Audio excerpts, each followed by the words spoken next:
όλοι οι καλλιτέχνες πρέπει να βγουν στις πλατείες, όπως σήμερα αυτά τα άγνωστα παιδιά εδώ που συνέβαλαν, που μας προκάλεσαν χωρίς κανένα συμφέρον και για τίποτα.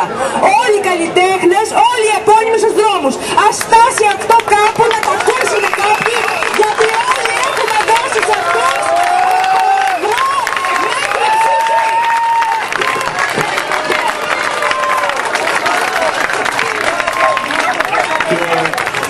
ο φίλος Ανδρέας να πει δύο λόγια.